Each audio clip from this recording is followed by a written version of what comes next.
welcome back to my channel. My name is Brittney Bundles, and today's video is going to be going over the 5 sections that I include on my quotes and or proposals when I am working with clients. Now this video is going to be really good for you if you are in sales or if you have a business of your own and you're wanting to send over quotes or estimates to your clients.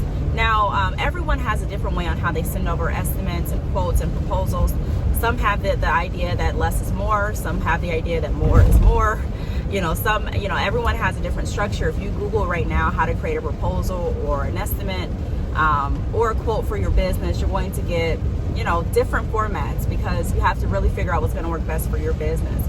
And so it depends on what business you're in too. If you're creating a quote for a car estimate versus a quote for a website, those, styles, they may be quite different. So you have to keep that in mind. But I'm going to share what works well for me when I am creating like a proposal or a quote. So the first section that I include in my proposal is I like to tell a little bit about myself and my business. So a lot of times when customers come to you for a quote or for a proposal or for more information in your services, they have already heard you from, advertising, marketing, word of mouth. Maybe they found you on Google and researched your website and wanted to know more information. Whatever you may, whatever way they came to you. What I used to do is I used to send over just numbers. So here's the breakdown. This is what it's going to cost you. Let me know if you want to proceed. But I had to realize that it wasn't really working in my best benefit because I wasn't really continuing, selling on the benefit. I was just pretty much assuming that the sale was already closed and just sending over the price waiting for a payment.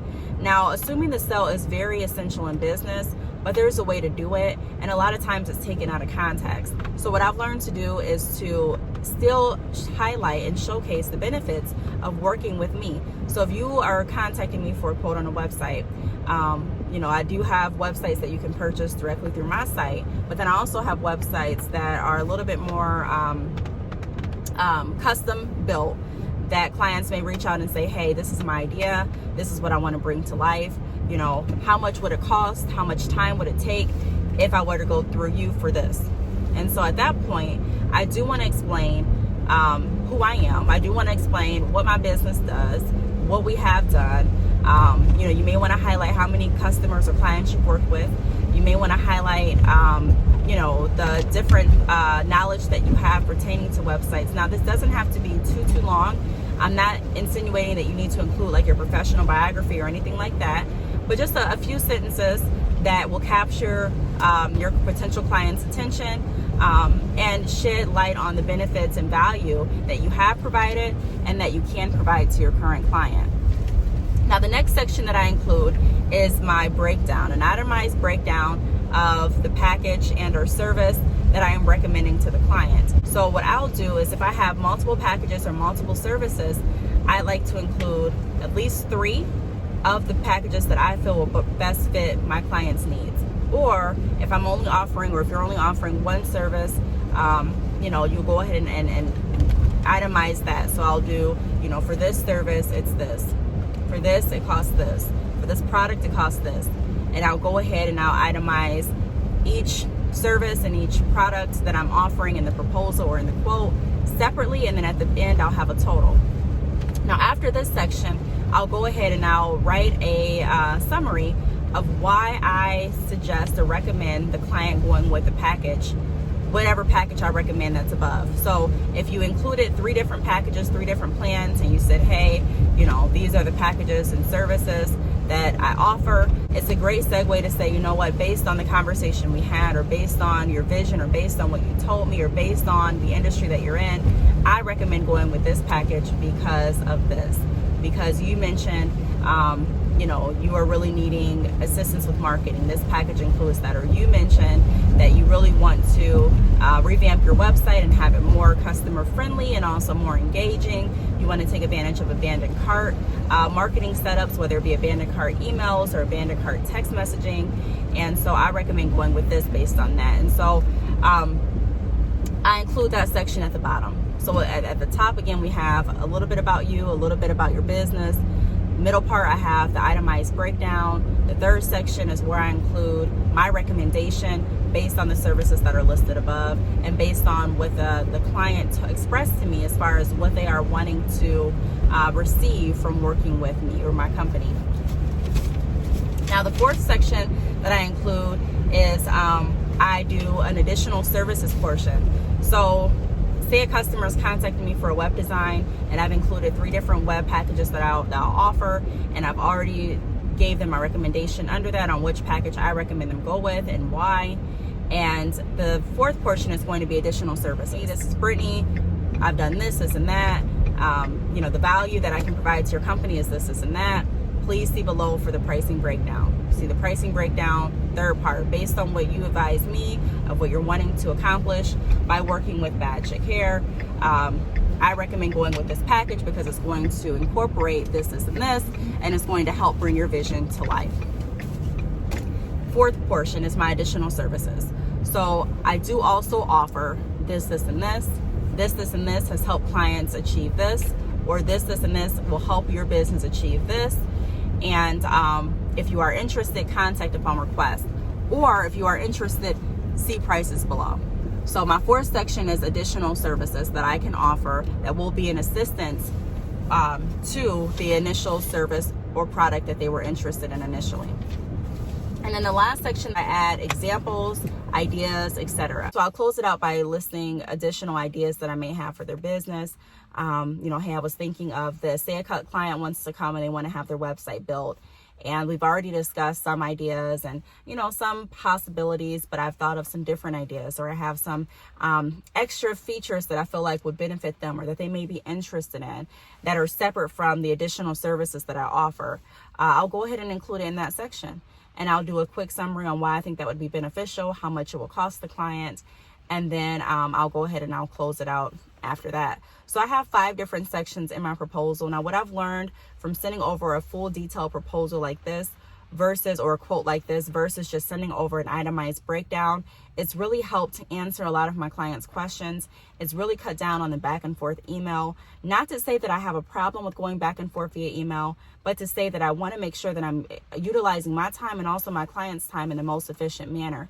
And so if I can cut down on the back and forth and answer most of your questions, if not all of your questions, right there in that email, why not?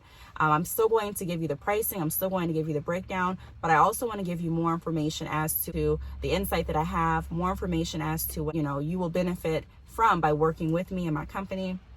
Also the additional services that I offer, because a lot of times people think that you're selling too much. You may go back and erase something out of your email like, no, I'm being too pushy.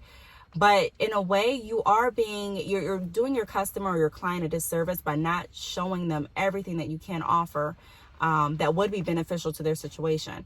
And so I'm not saying that you have to go, on a tangent and just include every single service and product that you offer, but make it make sense. And if you do offer a product and service that can help them, why wouldn't you explain that to them? It's just like me going into the nail shop. I'm wanting to get my nails done, and I'm choosing this color because these are the colors that, I see laid out on the desk.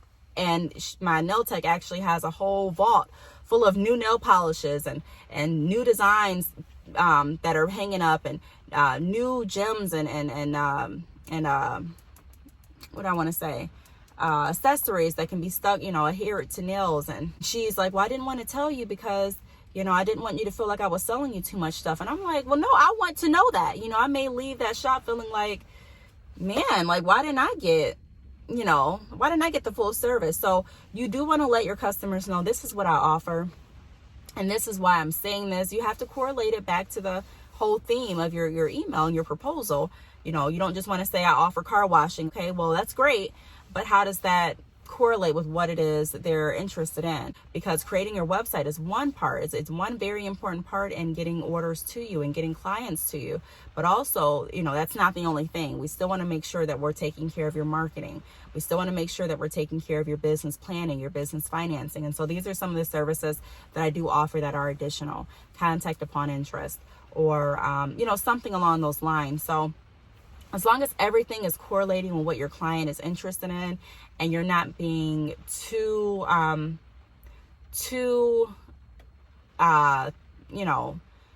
you don't want to give too much in the email, but you want to give just, you know, the right amount. And for that reason, sometimes it can be tricky to create quotes and proposals, because you're like, well, did I include everything?